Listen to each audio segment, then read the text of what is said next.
Sabe a palavra obrigação? Ela soa um pouco pesada, né? Quase como uma dívida que a gente quer evitar.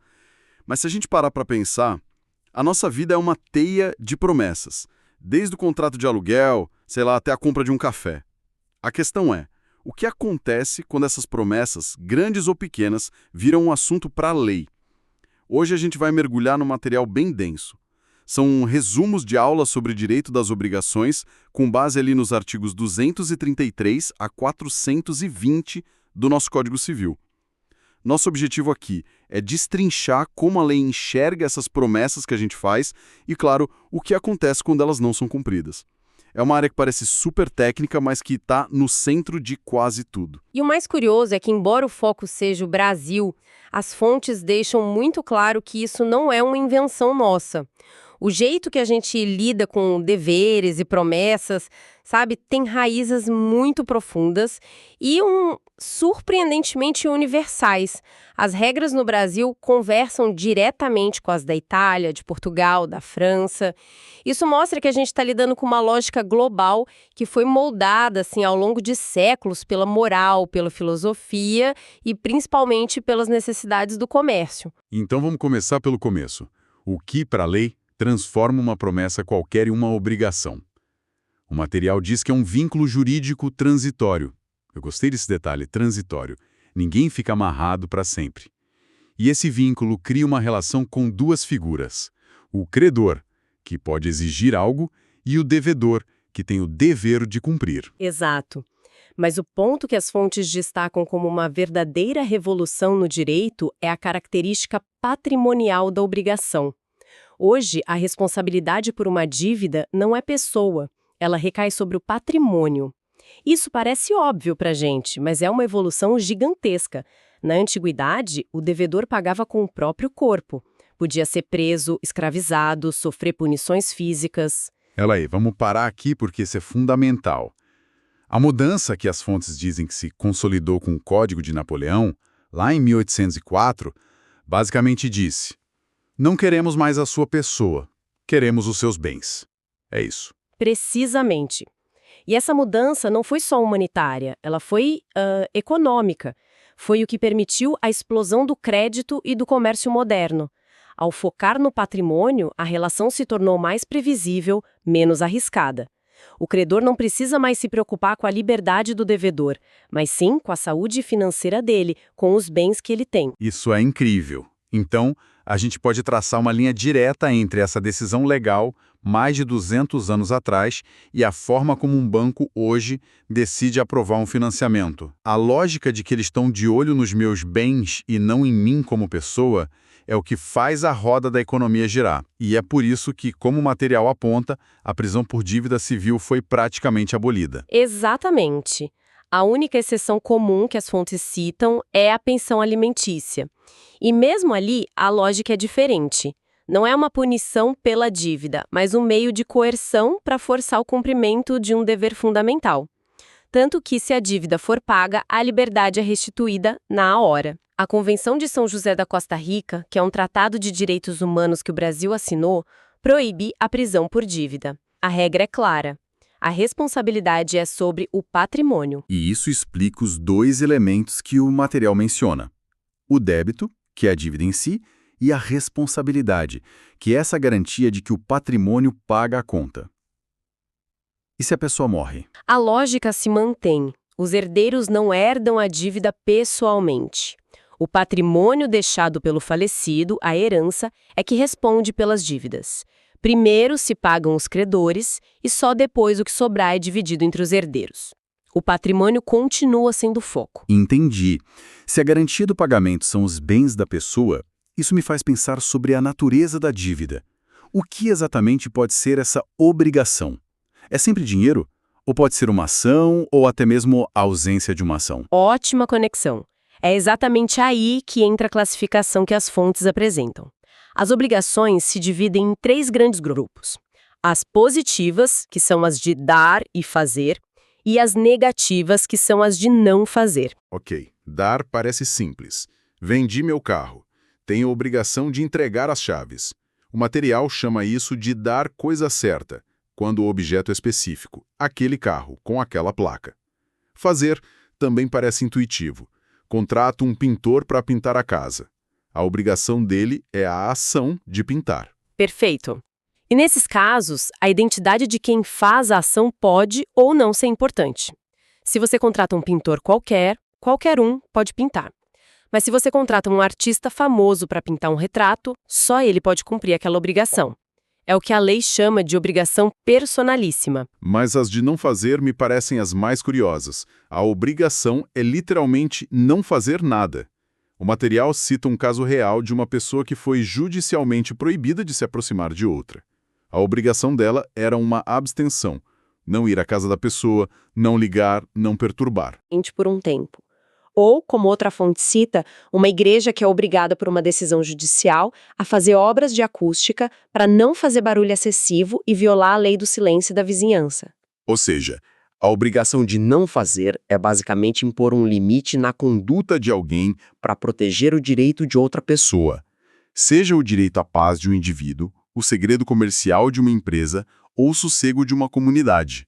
A obrigação se cumpre com a inércia. Precisamente. E essa ideia de regular a conduta nos leva a uma mudança de mentalidade muito importante que as fontes destacam. A visão antiga era do vínculo jurídico, que soa quase como uma corrente, com o devedor submisso ao credor. A visão moderna, defendida por juristas como Daniel Mourim Assunção Neves, fala em relação obrigacional. A troca de vínculo por relação parece sutil, mas a carga semântica é totalmente diferente.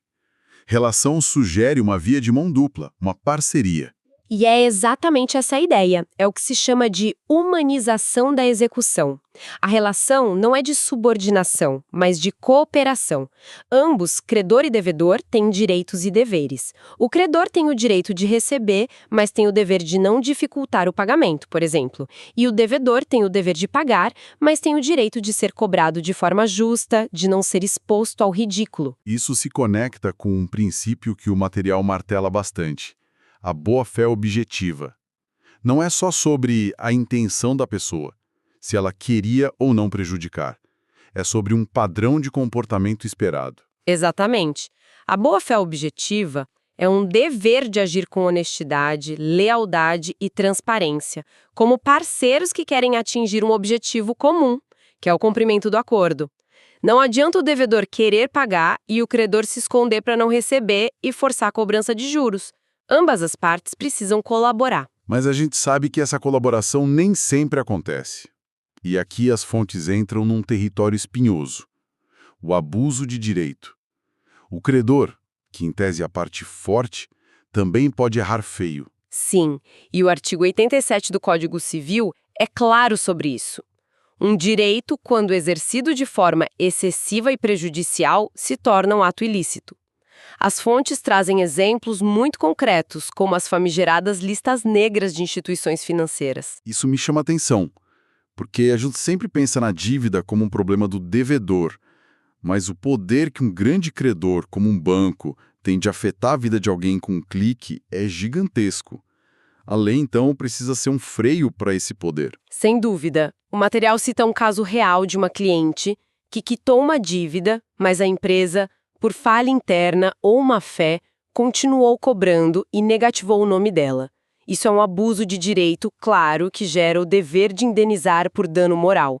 Mostra que o sistema não protege só o crédito, mas também a dignidade do devedor. E é nesse ponto de proteção da parte mais fraca que as fontes trazem à tona um protagonista.